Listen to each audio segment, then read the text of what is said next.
esta é a hora da verdade. Boa noite. Hoje vamos falar-lhe da vida dos portugueses que estão presos. É o tema principal do programa. Mas antes queríamos chamar a sua atenção para um assunto que está relacionado com a época festiva que acabamos de atravessar. Natal significa, na nossa sociedade de consumo, troca de presentes e a mesa coberta de doces. Em termos comerciais, isso equivale a um acréscimo muito significativo da venda de chocolates, bombons, por vezes a preços bem pouco convidativos. No entanto, nos países produtores da matéria-prima, como é o caso de São Tomé e Príncipe, da Costa do Marfim ou até dos Camarões, esses acréscimos de consumo não têm consequências. Vítimas da especulação e do excesso de produção mundial, estes países vivem situações dramáticas, dada a sua dependência do cacau e da falta de culturas alternativas. Resultado, a dívida externa aumenta e a Europa tarda a intervir. Até mesmo Portugal, apesar dos bons ofícios de alguns empresários que vão dando apoio técnico e financeiro a meia dúzia de roças são tomenses. A reportagem do Rui Araújo. Tive um sonho esta noite, e lá do céu me chegou uma cartinha pra mim, que minha mãezinha mandou. Roça de Alguizé. A apanha do cacau sempre foi assim, ou quase, só que ao princípio, e já lá vão mais de 160 anos, a cantiga era outra. O cacau era então ouro. Introduzido no Príncipe por um colono português, José Ferreira Gomes, pelo menos é o que reza a história, o cacau tornou-se rapidamente a cultura dominante. Invadiu montes e vales à medida da criação das roças, da prosperidade reencontrada. Produção anual de cacau, apenas umas 4.000 toneladas em 1987, quase 10 vezes menos do que antes da independência.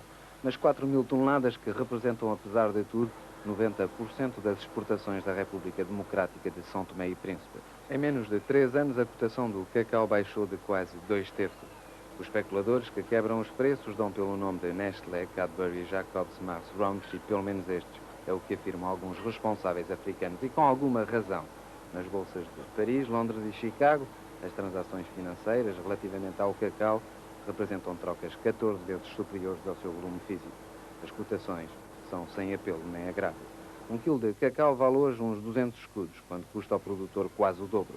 As multinacionais aumentam as suas margens de benefício, os produtores limitam-se a queixar-se da amargura do destino. Roça de Alguizé, uma das 11 empresas de São Tomé onde ainda se produz cacau. Cada parcela de terra aqui rende o que rende, mas pouco importa. As favas de cacau são retiradas do fruto e postas a secar uns 6 dias se houver sol, mais quando o clima não ajuda. Como a locomotiva já deixou de andar há uma eternidade, é tempo de deitar mãos à obra, carregá-las até à velha estufa, no trator que ainda funciona, e metê-las no forno. Depois é separar as favas boas das más. Encher os sacos, mandá-los para as fábricas da Europa. Mas em Alguizé as crianças nunca viram uma tablet de chocolate, é o paradoxo. O chocolate aqui é muito caro, é importado.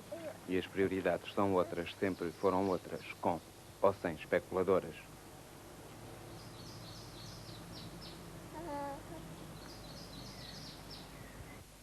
O Dr. Jorge Sampaio é um político em foco, depois de ter vencido por confortável maioria a eleição dos delegados ao Congresso dos próximos dias 14 e 15 de janeiro. Pelo caminho ficou Jaime Gama, que pela segunda vez tentou a sua sorte e perdeu. Jorge Sampaio, que transita da anterior direção socialista, liderada por Vítor Constâncio, emerge agora como a nova aposta do PS, que desde a saída de Mário Soares tem conhecido vicissitudes várias que têm prejudicado a sua atuação como principal partido da oposição ao governo. Boa noite, Dr. Jorge Sampaio. O Soutor não é um fundador do Partido Socialista, não aderiu em 74, enfim, não é um histórico. Apesar de tudo, os militantes socialistas não valorizaram a antiguidade e deram-lhe, enfim, e elegeram delegados que lhe são favoráveis. Qual é, em seu entender, o essencial do mandato que recebeu dos militantes do Partido Socialista? Em primeiro lugar, penso que é um mandato de um partido empenhado que quer ser uma alternativa ao poder e ao PSD em Portugal. Em segundo lugar, penso que o mandato até agora, porque o Congresso é que efetivamente decide quem é o secretário-geral, é um mandato que aponta também para um grande desejo de reforço e de coesão do Partido Socialista e para virar o Partido Socialista para os grandes desafios da sociedade portuguesa. Que até agora? Não penso que possa concordar consigo quando diz que houve muitas vicissitudes que perturbaram a vida do PS. A realidade está em que o PS, neste último ano, apareceu, de facto, como uma oposição real e efetiva. Não é fácil ser oposição em Portugal. por variedíssimas razões, não vamos discuti-las agora, estou pronto a discuti-las em qualquer sítio, mas penso que essa afirmação, essa viragem para o exterior, esse protagonismo, digamos assim, daquilo que é necessária expressão política dos descontentamentos, das vicissitudes, da modernização, isso o PS tem um lugar aberto que precisa de reforçar e de conquistar ainda mais num espaço que é o seu e num espaço que tem que alargar. Pois, virado para o exterior, já que até agora tem estado mais virado sobre si próprio do que relativamente relativamente à sociedade. O doutor sabe com certeza que tem uma imagem de esquerda, uma imagem mesmo de acentuadamente de esquerda. Há mesmo quem diga que a sua eleição vai conduzir a uma alteração estratégica do partido. É assim? Não é assim.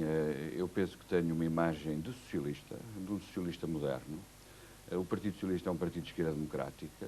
Tenho dito sempre, por toda a minha vida política, e nomeadamente nos últimos anos mais acentuadamente, que o que interessa é ter princípios e coerência, ter pragmatismo e ter a noção de que um partido não pode sozinho vencer todos os desafios e precisa de congregar pessoas, precisa de convencer, precisa de ganhar a batalha da credibilidade.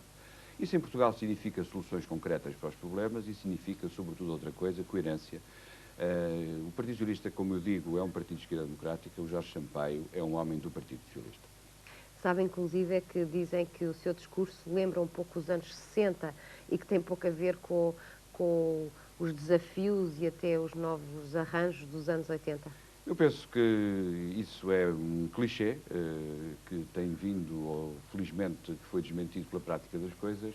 O Partido Socialista aspira à modernidade e eu aspiro a travar a batalha da modernidade com o Partido Socialista. Doutor, mas, como sabe, o ideário socialista, o socialismo democrático, é possível fazer-lhe várias interpretações. Repare, desculpe interrompê-la, repare que nós fizemos uma renovação programática decisiva em 1986 no Partido Socialista.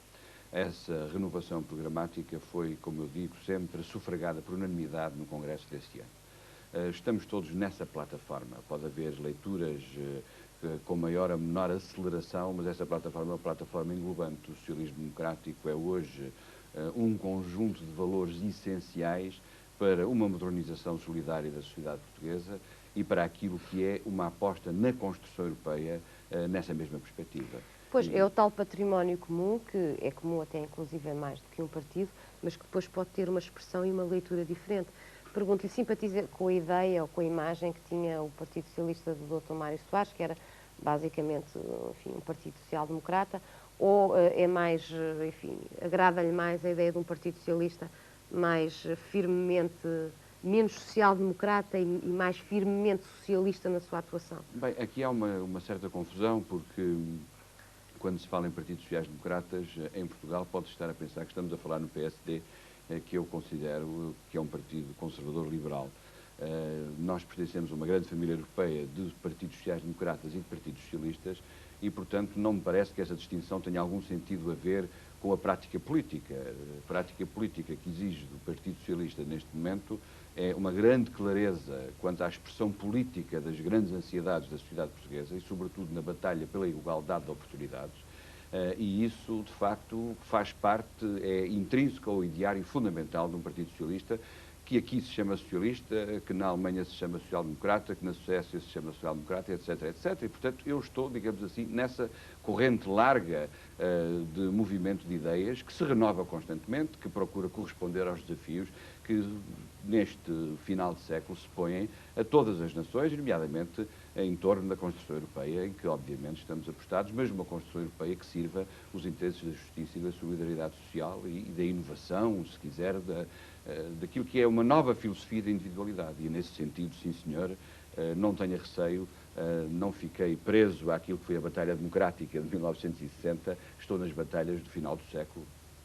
Não receio, no entanto, como sabe, dentro dessa família socialista, com essa raiz comum, que nos casos se chamará social-democracia, noutros socialista, há quem defenda, pronto, mais Estado, menos Estado, mais privatizações, mais nacionalizações, mais medicina privada, mais Serviço Nacional de Saúde, enfim, apesar de tudo há umas nuances e daí a razão de ser da minha pergunta. Não, mas com todo isso é uma pergunta que me apraz responder com todo o gosto.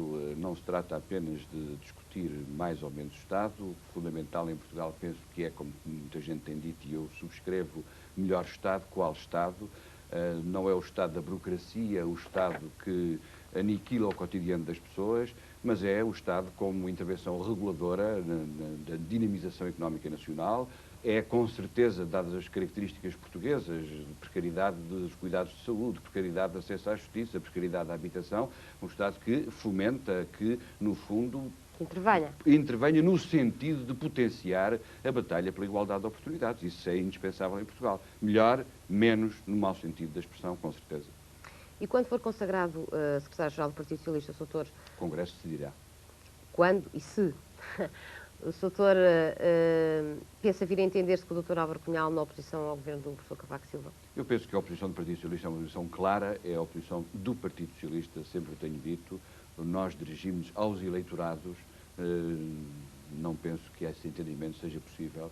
O Dr. Álvaro Cunhal, e com todo o respeito, como tenho por todos os líderes partidários em Portugal, não se entende com os seus próprios militantes, como se viu no último Congresso.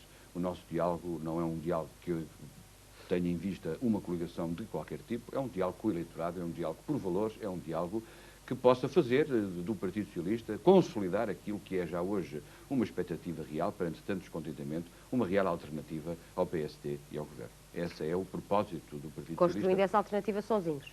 Construindo essa alternativa, não sozinhos, porque isso não é possível, mas com todos os cidadãos que estejam interessados na renovação, na modernização, nessa plataforma de progresso. Os cidadãos e não com os partidos? Com partidos, vejo difícil ou impossível neste momento, dado o posicionamento que acabámos de referir quanto ao Partido Comunista, vejo sim com os cidadãos interessados numa plataforma de progresso. Isso, sem dúvida, isso é indispensável. O doutor provavelmente ainda se recorda e tem presente na sua memória os termos do discurso de renúncia do Dr. Vítor Constâncio, quando referiu com tanta amargura as infelizes relações que manteve com o Sr. Presidente da República. Eu pergunto-lhe, e o que é que o Sr. Jorge Sampaio vai fazer para que não lhe aconteça o mesmo? Eu tenho sempre um grande otimismo, quer pelo passado, quer pelo presente. Tenho uma convicção profunda de que essas relações institucionalmente serão excelentes, como é normal. Pessoalmente, continuarão a ser como há 20 anos esta parte. Ou seja? Ótimas. Apesar de tudo, relações pessoais, provavelmente, porque... Mas eu não confundo os planos. Já que em matéria política, o Sr. até talvez ainda mais do que o Dr. Vítor Constâncio, tem um passado de discordância relativamente ao Dr. Mário Soares. Discordância em alguns pontos, grande concordância noutros. Penso que essas questões foram sempre frontalmente dirimidas com grande franqueza de parte a parte. Penso que a campanha do MASP encerrou esse capítulo.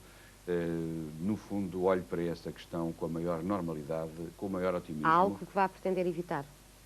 Não tenha vejo, sido feito e que não vejo, pretenda para o futuro evitar? Não coloco as questões numa perspectiva bilateral do passado, vir-me para o futuro do Partido Socialista. É nessa perspectiva que estou necessariamente otimista. Bom, mas, doutor, apesar de tudo, pertencia à direção anterior e seguramente que sobre essa experiência terá feito uma avaliação. Bom, como sabe, uma das críticas que se faz ao atual Partido Socialista, que é um partido fechado sobre si próprio, partido de grupos, de sensibilidades, de históricos, destes, daqueles. O que é que vai fazer para abrir o partido?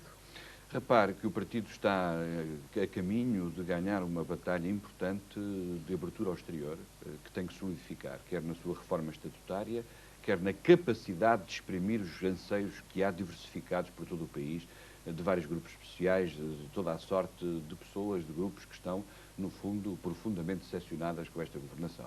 Grupos que é corporativos? Não digo corporativos. Grandes ansiedades de progresso não realizado em Portugal e que o Partido Socialista tem que entender. Mas o Partido Socialista é e tem que continuar a ser um partido plural. Quando eu digo que é preciso combinar o pluralismo interno, pelo qual sempre me bati, não era agora que iria mudar, com coesão e eficácias para o exterior, esta é a síntese que eu gostaria, e penso que é a síntese que eu gostaria não só de ver realizada, com aquela pela qual me empenharei em realizar.